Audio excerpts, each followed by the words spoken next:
Well, hello everyone. I'm not exactly sure where to start with this. I'd intended to do a full-on assembly, but I shot like an hour and a half of tape, so there's no way I can put all that on YouTube. So I thought I'd just kind of speed through it and thought perhaps if you buy one of these Cuisinart 2 burner gas grills, at least you'll see the parts and what would be involved in putting it together. Um, I'm going to go through the whole thing, in like 8 minutes, so um, it'll be a bit rushed. But I think I left all the main parts in here. This is where it starts, and I just point out right away that those little yellow tags there, those correlate back to the instruction manual. So it's really pretty good about trying to follow along. And I started. I thought, well, I got all my tools, but I ended up just using this Phillips screwdriver. I think that's pretty much all you need. You just go along and follow the instructions. It's a pretty good instruction book.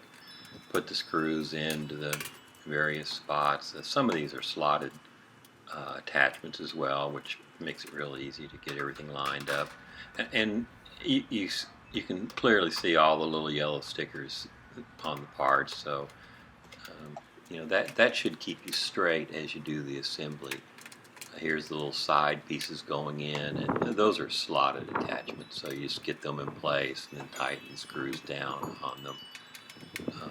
So you're loosening the screws, taking the piece that's slotted, and then just attach that on there and tighten it down. So I really should stop right here and interject that I'm not recommending you buy this. In fact, I think I would avoid this model. I can see I've got 2 or 3 more videos on this burner. I have issues with the igniters. They really don't work. They have these impulse igniters that don't work very well. I just had expected it to have kind of a standard battery operated igniter, but it doesn't, and what they have doesn't work well. I've had a half dozen email correspondence with their customer support. They sent me some new igniters which I put in, but it didn't help, so I think I'm going to have to re-engineer this a little bit in the field. You might have better luck with it than I did, but right now this is a do not buy this recommendation going on here. Well, so anyway, there's the wheels. It's got nice wheels. They're locking wheels, and even though this is lightweight, that's a nice little feature, and it's easy to move around, as you can see.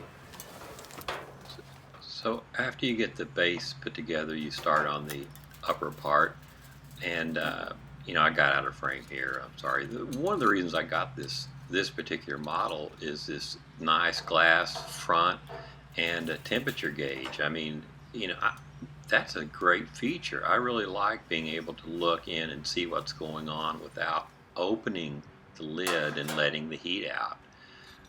So that's a good feature. Now the handles is going on, and of course this is all stainless, so that's also a really nice feature in these grills. Just put the little spacer on there, and again, screwdriver, few bolts, and boom, you're done. Now it's get the top part ready to set onto the frame that I've assembled. And it's a little bit of a lift here. I don't know how many pounds it is, but it's a bit awkward. Of course, it has the tank cable hanging down there. It's a little bit of a Keystone Cop thing going on there, but it wasn't too bad. You get the top set onto the frame, and then there's little attachment bars that you put on that locks it all in place.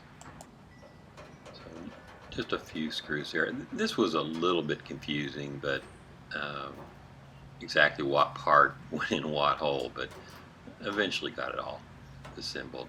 And man, was it a hot day. Yeah, it's Louisiana, man. It's like 100 degrees and 90% humidity. Ugh.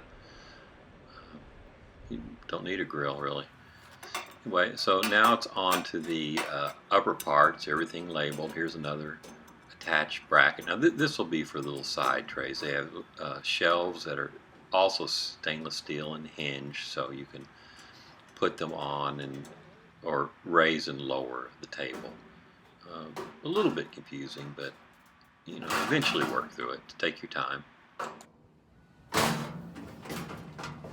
And you can probably see those little knobs on the side of the shelf. You can, you know, hang your brush and grills and stuff from. It's a little bit tricky to get these screws into the bottom, but you know, when you're old like me, it's hard to get down there underneath that. But anyway, there you go. So it's lightweight, but it does work, and it goes up and down. So good enough. You got to do some of this by the feel. So this is the what do you call it? A drip pan. It goes underneath the burners so that you know, when stuff falls off the grill, it doesn't just fall down on the ground. And the handle, you unscrew the attachments and put it on the outside. It's shipped on the inside. It needs to be reversed. That's the handle. Put that in. And it goes in from the back side. There you go. It just slides into the little slot. There's also a little grease trap tray that attaches to this. So now just kind of demonstrating the way that works. And now looking on the inside, look at those clean burners. Man, it won't look like that for long. And those igniters, you know, you'd think that would work, but it doesn't. Here's a little shield to keep grease off of the burners. It just fits in there, not much to that. And your grates. The grates have been good. I've used this grill, you know, about a half dozen times now, and they're staying clean. Of course, you know, I did go through a whole heat them, oil them, cool them down, heat them again, cycles. Okay, well, so here's the home shopping network part. It's not too bad. It's lightweight, but you know, it doesn't take up a lot of space, which is really what I was looking for. I don't have a lot of space for one of these big 4-burner grills. This is fine for what I do. Open sides are fine. I actually kind of like that. I've had those closed grills, and you know, spiders and stuff get in there and you can't see them. So, well, anyway, that's about it from Louisiana today. I hope you found some value in this. That's the temperature gauge. I have a selling feature there. See you, everyone.